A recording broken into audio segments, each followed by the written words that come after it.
संगीत सरिता।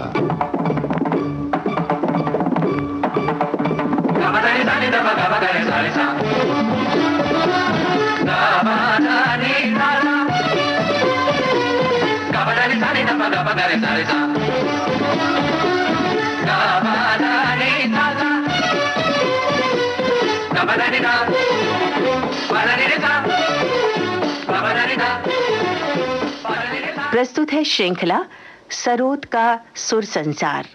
प्रस्तुत कर रहे हैं पंडित बृजनारायण। आपसे बातचीत कर रही हैं कांचन प्रकाश संगीत। श्रोताओं नमस्कार। सरोद का सुर संसार इस श्रृंखला की आज की ये है दूसरी कड़ी और हमारे साथ हैं बड़े ही कीर्तिमंत सरोद वादक पंडित बृजनारायण। नमस्कार। नमस्कार। पंडित जी, आपके सामने ये साज रखा हुआ है सरोद, और मैं देख रही हूँ कि ये कैसा साज है। ये लगता है सारंगी की जैसा है।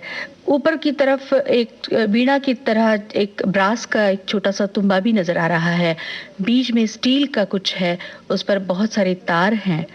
ये सरोद का भूगोल हमें समझाइए ना। जी कांचन जी, सरोद के बारे में थोड़ा सा बताना चाहूँगा कि जैसे कि अपनी कल की बातचीत में हमने कहा था कि इसका स्ट्रक्चर कुछ रबाब से भी मिलता है। जी। तो पहली बात तो ये है कि रबाब इसमें साइज में सरोद से थोड़ा छोटा होता है।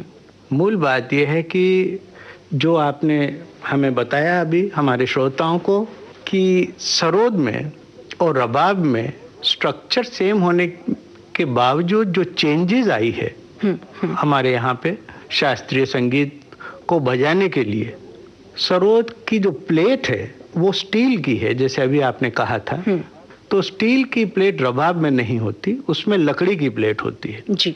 स्टील की प्लेट लगाने का कारण ये था कि हमें इसमें मींड, श्रुतियाँ, गमक, खटका, इन सब का सहारा, जो कि राग के लिए अत्यंत आवश्यक है, जिसके बिना राग नहीं खड़ा हो सकता। तो हमारे विद्वानों ने लकड़ी की प्लेट निकाल के ये स्टील की प्लेट इसलिए लगाई जी, ताकि स्वर मींड हम दक्षता पूर्वक बजा सकें। जी। दूसरी बात ये है कि रबाब में गट स्ट्रिंग्स होते हैं जिसको हम तांत के तार कहते हैं। जी। सरोद में वो हमने स्टील के तार लगाए हैं, मतलब धातु के। पहले जमाने में लोहे के तार यूज किए गए थे। अब हमारे यहाँ पे काफ़ी तरक्की हो के उसमें स्टील के तार लगा दिए हैं, जिसमें टोनल क्वालिटी भी अच्छी आती है और वो काफ़ी सुदृढ़ मजबूत भी होते हैं, टूटते नहीं जल्दी। जी। उसके बाद सरोद का स्ट्रक्चर जो है उसकी लंबाई हमने बढ़ाई ताकि हमें ज़्यादा सप्तक ऑक्टिव्स सरोद पे हमको बजाने की सुविधा हो। जी। दो किस्म के सरोद बनते हैं, एक तो तूंद की लकड़ी का और एक टीक की लकड़ी का। टीक की लकड़ी और तूंद। अच्छा, तूंद कहते हैं इसको। जी। और तूंद की लकड़ी से बना हुआ सरोद और टीक की लकड़ी के बने हुए सरोद में थोड़ा सा अंतर है। जो सरोद आप मेरे सामने देख रहे हैं इसमें 25 तार है, 15 सिंपैथेटिक स्ट्रिंग्स। और ये सिंपैथेटिक स्ट्रिंग्स मतलब जिसको हम तरबें कहते हैं, ये राग जो हम बजाने वाले हैं उन सुरों के हिसाब से इनको ट्यून किया जाता है। जी। तो एक तो वो स्वर मिला लेते हैं हम लोग तरबों में, जैसे ये इसे कह रहे हैं आप तरब। और ये कितनी तार? ये 15 तरबें हैं। 15 तरबें हैं और 4 मेन स्ट्रिंग है बजाने के, जिसको हम मासा पासा में ट्यून करते हैं। और 4 खूंटियां जो ऊपर लगी है ये हम ट्यून करते हैं राग के प्रमुख स्वरों के हिसाब।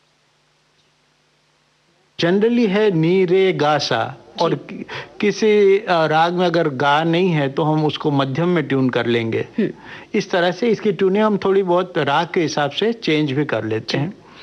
और 2 चिकारियां, सब मिला के 25 तार। चिकारियां मतलब ये जी। और ये पूरी झनकार इसकी यूं मिलेगी।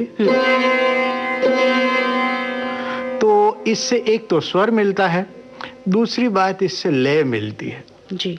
यहाँ ये कहना बहुत आवश्यक है कि सरोद की जो विशेष बात है, ये अन्य वाद्यों से थोड़ा सा भिन्न इसलिए है कि इसमें सुर और ताल दोनों का बहुत बढ़िया बैलेंस आता है। जी। बढ़िया बैलेंस से मेरा मतलब कहने का ये है कि क्योंकि इसमें सरोद के यहाँ पे ड्रम के ऊपर हम लोग चमड़ा यूज करते हैं, तो तबले की थाप की आवाज भी सरोद में आती है। वो कैसे? जैसे तो हम जब स्ट्रोक लगाते हैं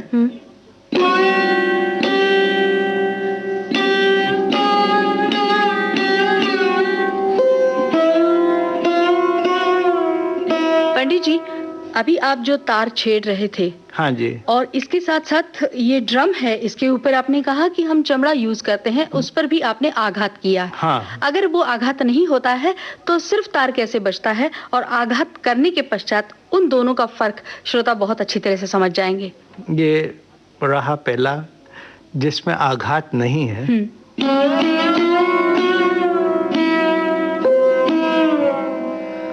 दूसरे में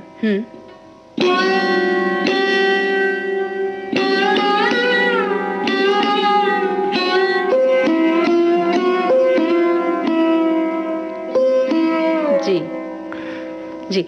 पंडित जी, सरोद में पर्दे नहीं दिखाई दे रहे हैं, ये कुछ अलगपन है इसमें? कांचन जी, ये जो वाद्य है सरोद, सारंगी, वायलिन, वियोला, ऐसे बहुत सारे साज हैं जिस पे पर्दे नहीं होते हैं, तो उनको मास्टरी करना बहुत मुश्किल होता है। और इसमें सुर ज्ञान और उसकी टेक्निक अगर अच्छी तरह से नहीं सीखी हो, नहीं बताई गई हो वादक को, तो मुश्किल होती है। तो पर्दों का जो साज है उस पे तो देखा जा सकता है, मगर ये जो साज जिस पे पर्दे नहीं होते हैं उनको बजाना मुश्किल होता है जी। और इसीलिए सारंगी की और सरोद की बहुत सी बातें बड़ी सिमिलर है, यहाँ तक कि ट्यूनिंग भी। जैसे सारंगी में मेन तार है सा पा सा, हमारे सरोद में मा सा पा सा, एक तार एक्स्ट्रा है क्योंकि उसमें 4 मेन स्ट्रिंग है। दूसरी बात जानने की ये है हमारे श्रोताओं के लिए कि तारों की शिफ्टिंग ये बड़ी इंपॉर्टेंट चीज है जी। और जब तक वो शिफ्टिंग की मास्टरी नहीं होगी, उसको गुरुजी से समझा नहीं जाएगा, तो शिफ्टिंग के बिना बहुत मुश्किल हो सकता है। तारों की शिफ्टिंग के क्या मतलब एक तार से दूसरे तार पे किस तरह जाना चाहिए जी। इसको हम तारों की शिफ्टिंग कहते हैं और उसका कैसे इस्तेमाल होना चाहिए, क्योंकि 4 तार हैं, एक से दूसरे तार पे कैसे जाया जाता है, उस तार पे कितना काम किया जाता है और स्वर स्थान के हिसाब से कैसे जाया जाता है, कैसे जाएगा। तो ये एक बड़ी मुश्किल बात है सरोद में। पंडित जी, ये जो सप्तक हैं 3, मंद्र, मध्य और तार, तो ये सभी सप्तक, मतलब ये इस पर कैसे काम सरोद में होता है? क्योंकि रबाब से, जैसे मैंने कहा, इसकी उत्पत्ति हुई, रबाब छोटा है।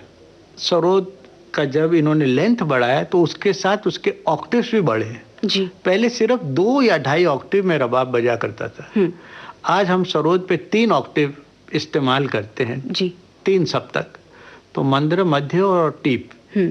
आप थोड़ा सा बजा के बताएंगे? और उससे पहले मेरा एक और सवाल कि आपके दाएं हाथ में कुछ चीज है जिससे आप बजा रहे हैं, उसके बारे में बताइए। इसको जवा कहते हैं जी। और ये जवा और ये कोकोनट शेल, नारियल के शेल का बनता है जी। जी।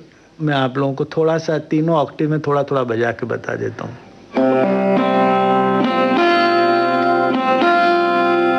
ये मंद्र सप्तक से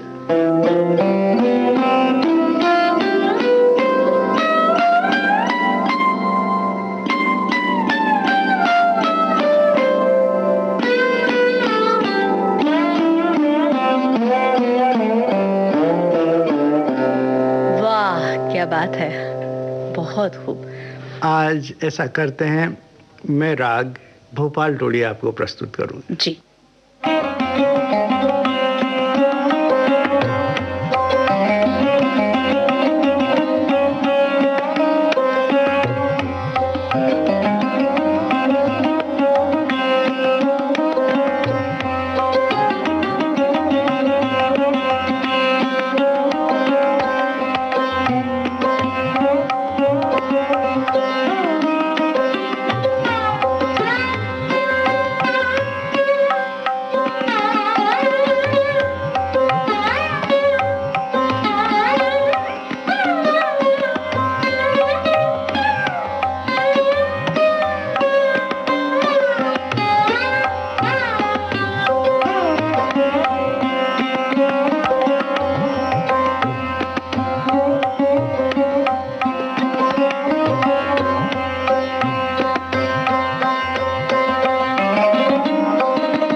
सुर संसार, इस श्रृंखला की ये थी दूसरी कड़ी। इसे प्रस्तुत कर रहे हैं पंडित बृजनारायण। इनसे बातचीत की कांचन प्रकाश संगीत ने। तबला संगति बालकृष्ण अय्यर की थी। तकनीकी सहयोग दिनेश दाभोलकर का। प्रस्तुति सहयोग वीना राय सिंघानी का था और इस कार्यक्रम की संयोजिका थी कांचन प्रकाश संगीत।